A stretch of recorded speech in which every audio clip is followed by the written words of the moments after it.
Are you a renter with disabilities?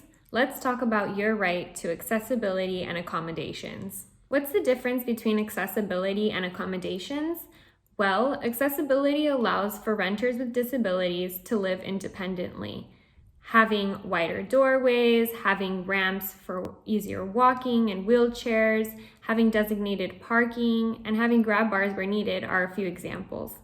An accommodation is a change in the rules, policies, practices, or services to allow equal use of the rental units. For example, making an exception so that a person with mobility restrictions can park closer to the building that they live in, or changing the rules to allow service animals into the unit without an additional charge. You can also ask to make changes to the rental unit so that it is more accessible. That's called a reasonable accommodation. And the tenant would be responsible for paying for the modifications unless the landlord is receiving federal funds.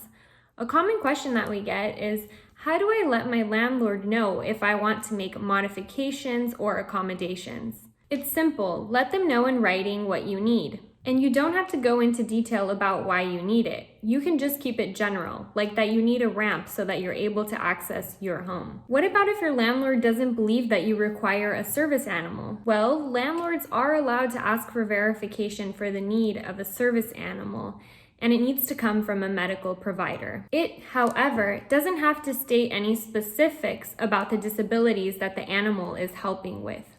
If you have questions or want to file a complaint, you can reach the Renting in Seattle hotline at 206-684-5700. For more information, or if your rights have been violated, you can also reach LGBTQ Allyship at info@allyship.org.